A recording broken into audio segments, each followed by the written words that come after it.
शुक्रिया बहुत बहुत मेरे इंट्रोडक्शन के लिए भी, मेरी पीएचडी का टॉपिक भी बता देती।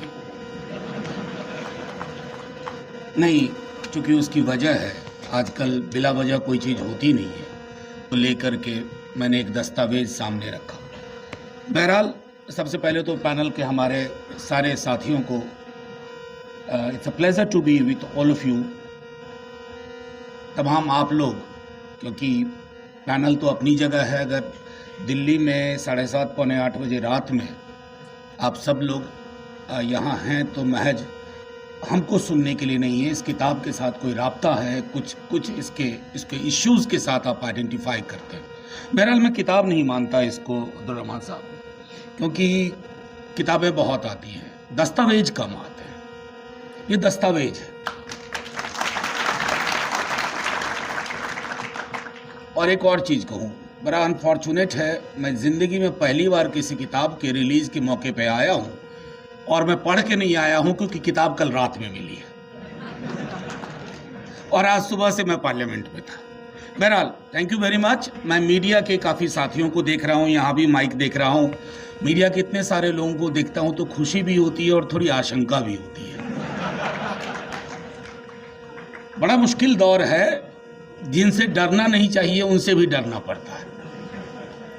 तो इस मुश्किल दौर में मैं 2-4 चीज़ें कहूँगा और मुझसे सवाल एक रखा गया था, उसको भी मैं लूँगा।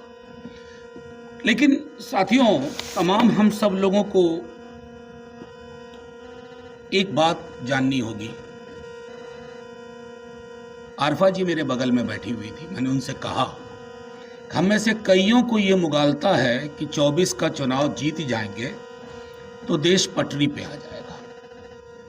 देश बेपटरी हो चुका है और अब ये पटरी पे सिर्फ चुनाव की वजह से नहीं आएगा। 47 में तकसीम हुआ था, तकसीम के बाद भी इतने बुरे हालात नहीं थे।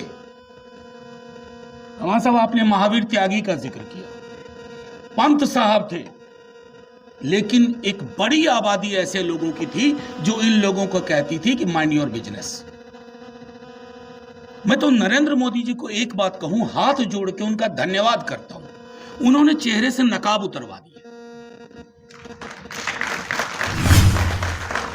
सब बेनकाब हो गए, अच्छे खासे लिबरल दोस्त, बड़ी बड़ी बात करने वाले। मतलब लोग तो आप बिरयानी खाने को भी सेक्युलरिज्म का प्रतीक मानते हैं। अरे मुझसे, मैं कम्युनल नहीं हो सकता हूं, मैं बिरयानी खाता हूं। तो उनसे कहना पड़ता है कि हमने बिरयानी खाने वालों को कत्ल करते भी देखा। तो बिरयानी खाता हूँ, मेरे कुछ मुस्लिम दोस्त हैं, मेरा बेस्ट फ्रेंड स्कूल में मुसलमान था। साहब, ये लोक कथाओं से, दंत कथाओं से हकीकत नहीं बयान होती, हालात बेजार। यकीन मानिए, मैं यहां खड़ा होकर के आपसे ये नहीं कह सकता हूं कि सब कुछ ऑल इज वेल है और बहुत बढ़िया होगा, कुछ नहीं होगा। हम बहुत बुरी हालत में,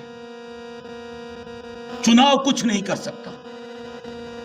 चुनाव जीतने के लिए लोग भी वही तरीका अपनाने लगते हैं जो तरीका बीते 9 वर्षों में लोगों ने सीखा है। जरा सा किसी पे भरोसा होता है, पता चलता है वो भी किसी बाबा के चरणों में लौट गया। मैं ये देखिए, 47 में रोग था, ये 23 में महामारी। रोग का इलाज तो आपने कर लिया, कभी कैप्सूल दे करके, कभी डोलो 650 दे करके, किसको किनारे करो, ये मुद्दा नहीं बनेगा। लेकिन अब ये महामारी इस हालत में आ गई कि हमारी आपकी जिंदगी की हकीकतें बदल गई।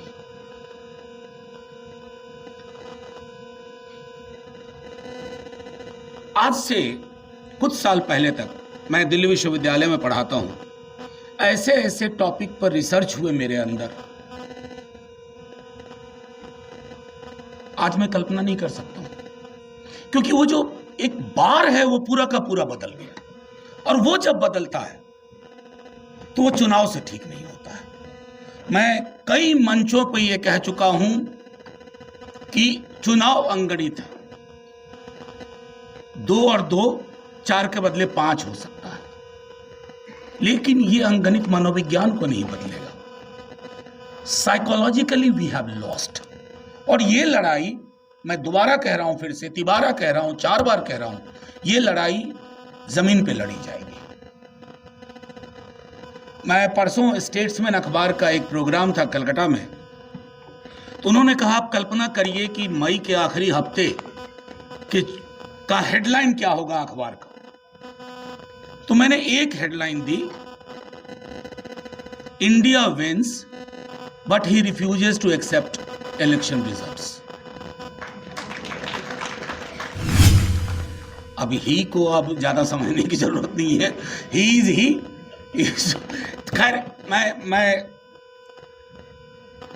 कॉन्स्टिट्यूएंट असेंबली डिबेट का थोड़ा हिस्सा आपने लिया है। मैं कल रात में, चूंकि आज बोलना था पार्लियामेंट में, तो मैंने थोड़ी तैयारी फिर से की, और वो किताब ऐसी है, हमसे ज़्यादा तो बैरिस्टर साहब जानते हैं। मैं इनका मुरीद इस बात को हूँ कि कॉन्स्टिट्यूशनल हिस्ट्री की जैसी समझ आज के पार्लियामेंट में इनकी है, शायद किसी की नहीं।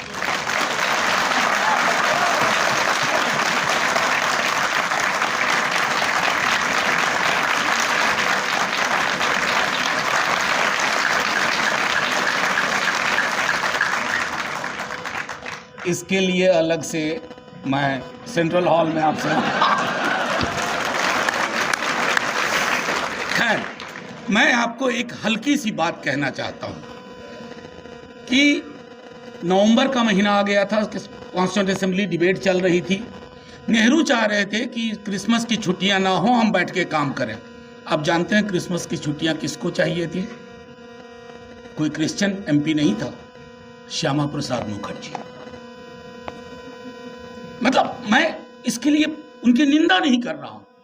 जिस दल के अस्तित्व को आपने गढ़ा था कि आपको क्रिसमस की छुट्टियां चाहिए थी, आज देखिए आपके उस दल की क्या हालत है। तो ये जो जर्नी है हमारे देश की, उस जर्नी में मैंने जो बात एक कही, दंगे पहले भी होते थे। हमारे बीच में ऐसे लोग थे, अरफा जी ने एक अपना शेयर किया। मैं पटना यूनिवर्सिटी में था, वहां मेरा एक दोस्त था, फैराडे हाउस में, इकबाल, साहबगंज का था। जब क्रिकेट मैच, उस समय में नया नया टेलीविजन लगा था, तो बड़े शौक से 50 लोग एक साथ बैठते थे, और जब मान लो कि पाकिस्तान अच्छा कर रहा हो या बुरा कर रहा हो, तो लोगों की नजर स्क्रीन से निकल करके इकबाल पे जाती थी कि इकबाल का रिएक्शन कैसा है। जो रिएक्शन तभी बंद कमरे में इकबाल की ओर जाती थी, आज वो सड़क पे। ये फर्क आया, और इस फर्क को हम सबको समझना होगा। और रिप्रेजेंटेशन का जहां तक मामला है, आपने बहुत, मैंने कहा ना दस्तावेज, मैं एक डेटाबेस देख रहा था आपको, ये किताब नजीर होने जा रही है। हम आप इससे चीजें निकालें, लेकिन रिप्रेजेंटेशन को भी सिंबॉलिज्म से आगे ले जाना होगा। मैं आज सोच के आया था कि मैं कोई ऐसा बयान नहीं दूंगा, लेकिन यह तय करना होगा। छोटी सी बात है, मैं मुसलमान नहीं हूं,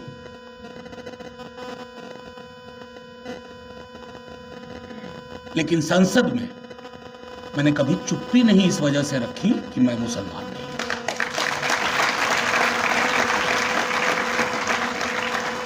और संसद का रिकॉर्ड गवाह है इस बात का।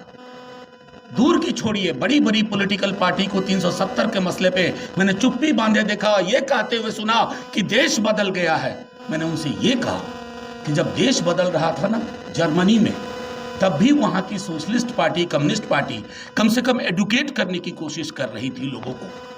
हम आपने तो वो भी बंद कर दिया।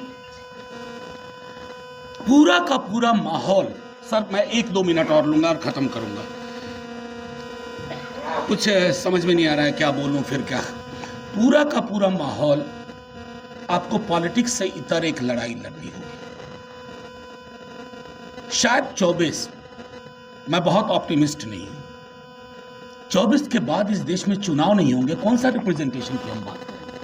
मैं आपको गारंटी देके कहता हूं कि 24 के बाद लोगों के कंसेंट से कहा जाएगा कि अब चुनाव नहीं होगा। बड़ा खर्चा आता है यार, गरीब देश हैं, अभी G20 में इतना खर्चा कर दिया, इतने बिल बोर्ड लगाने पड़े। अब सर इस लोगों को क्या चाहिए? अब उनके लोग कहते हैं कि भगवान ही है। अब जब भगवान खुद ही आ गए हैं तो काहे को चुनाव? लोग कहेंगे चुनाव नहीं होना चाहिए, चुनाव नहीं होना चाहिए। हम 20, 25, 30% लोग कहेंगे यार चुनाव करवाओ तो फिर पाकिस्तान चले जाओ। अब वहां भी चुनाव लड़ लेंगे, इसकी कोई गारंटी नहीं।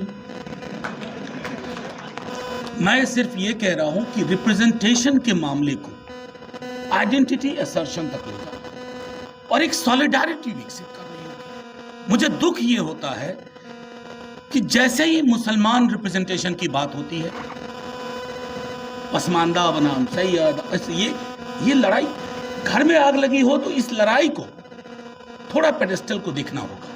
दलित, महादलित, बड़ा मजा आता है सरकार को। किसान का आंदोलन हो रहा है, ट्रेड यूनियन चुप है। ट्रेड यूनियन आंदोलन कर रहे हैं, किसान चुप है। मुसलमान सड़कों पे आ रहे हैं, ना अभी इस मसले पे इनके साथ मत जाओ, बेकार कम्युनल हो जाएगा। दलित आ रहे हैं, अरे यार इनका प्रॉब्लम है ना, इसमें घुसना नहीं चाहिए। जब तक एक मतलब मैं बोरो कर रहा हूं कम्युनिस्ट पार्टी से, आपको सॉलिडारिटी बेस्ड नेटवर्क बनाना होगा। वही नेटवर्क संविधान को महफूज रखेगा। नहीं तो किसी ने कल्पना की थी कि इस देश में सेंगोल नाम की भी कोई चीज है। आज मैंने कहा कि आप सेंगोल लगा दिए हो तो वहां साथ में बड़ी फोटो लगाओ जो कॉन्स्टिट्यूएंट असेंबली के मेंबर्स थे, उनकी तस्वीर होनी चाहिए, वो देखे जाए। और एक आखिरी चीज कहूंगा इससे पहले कि मैं आपका सवाल करूं। मैं कलकत्ता जा रहा था, अभी रोमिला थापर जी की एक किताब आई है, मैंने पढ़ा, उसके कुछ पन्ने शुरू किए। ये लड़ाई जो वो कहती हैं बड़ी खूबसूरती से कि from integrative nationalism of 1947 we have reached to segregated nationalism of 2023, यानी एकीकृत राष्ट्रवाद की भावना से हम विखंडित राष्ट्रवाद की भावना पे आ गए। पहले सर्टिफिकेट छुप के लोग मांगते थे, देखो कि उस मोहल्ले से पटाखे चल रहे हैं कि नहीं। आज सड़कों पे सर्टिफिकेट मांगे जा रहे हैं, गलियों में सर्टिफिकेट मांगे जा रहे हैं, और जो उसका प्रतिकार करे, चाहे वो मुसलमान हो या गैर मुसलमान हो, आप उसको भी पाकिस्तान जाने की सलाह देते हो। हालांकि आज मैंने सदन में कहा कि इनको ज्योग्राफिया नहीं मालूम है पाकिस्तान का, अगर हम सबको भेज दोगे तो मतलब गड़बड़ हो जाएगी। पूरे भूमंडल में पूरा का पूरा हाहाकार मच जाएगा, उतनी जगह नहीं है वहाँ। कारण 65-67% आबादी हम लोगों को भेजना होगा आपको, और उसकी व्यवस्था करनी होगी। अब ट्रेन वेन से चलने की आदत नहीं रही है बहुत लोगों को। तो बहरहाल मैं पॉलिटिकल पार्टीज के सामने एक सबसे बड़ा चैलेंज जो मैं देख रहा हूँ वो है कि ये जो कम्युनलिज्म ऑफ 47 था,